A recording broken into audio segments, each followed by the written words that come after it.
Thank you for staying with us on the Pulse. Time now for sports. I'm Gary Al Smith.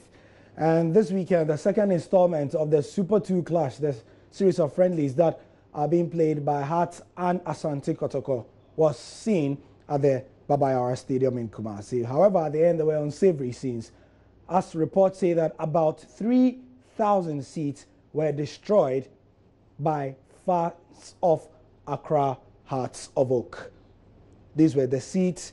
Really scary, considering the history we have had as a country with these two teams. 7 persons, we understand, are to be arranged before court.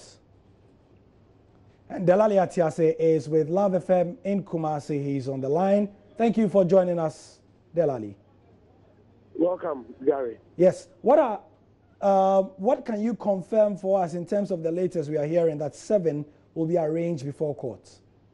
Well, I spoke to officials of the club who are currently still at the Central Police Station, and I've just been told, that was about some 30 minutes ago, that the guys are still behind bars. They are in the Central Police Station cells, and they've not been processed for court, as we're told by the crime officer, and just before midday when the news team from Love FM went.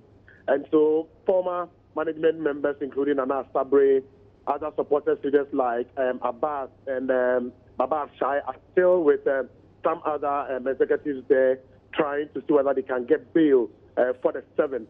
If they're able to get bail for them today, that means that the court, they might not be able to go to the court today. I'm even been told that I guess that the courts have even closed for the day, and so all they are trying to do now is to make sure that they are able to get bail for these 7 for them to get released. Earlier on, I should put on record that the PRO of the club, that is Kwame Opariado, together with the administrative manager Hakman Edu, were also there until about 2 o'clock when they decided to leave and leave behind the other officials for them to work out and see whether they'll get bail for these 7 persons.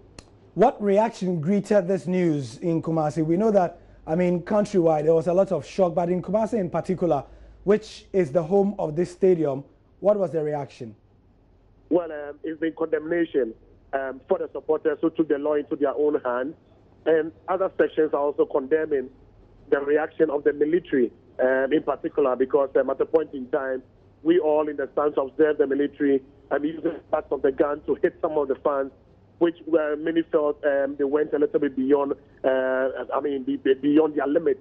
But other than that, it's been condemnation. Many people think that as Ghanaians or as football followers, we've not been able to learn any positive lessons from the 126, 127 lives that were lost on May 9th. And so that has been the talk. I mean, it's generated a lot of discussions, both on radio and, elsewhere in taxis, everywhere you pass. It's been the topic for discussion. But I must also state that we are getting conflicting reports on the exact figure or the number of seats that were ripped off yesterday at the scoreboard end. The police are putting the figure at 173.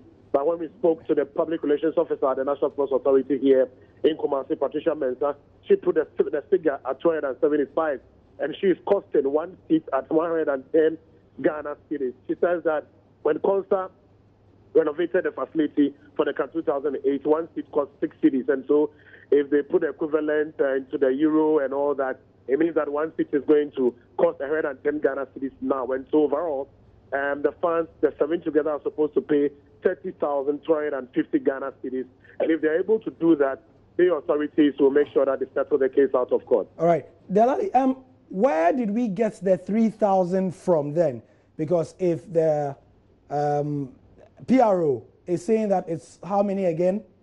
275. The police say 173. Then where did we get the 3,000 from for our reports? I was listening to your intro and I was a bit surprised. I was quite aback that 3,000, that could have not been possible.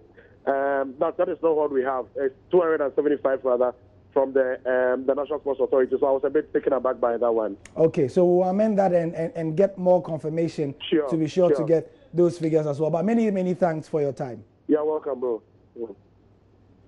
So we will keep costing and finding out and getting information as to what is going to happen to these people, whether they'll be found guilty or innocent when they are arraigned before the court. That's the sport for now. I'm Gary Al Smith.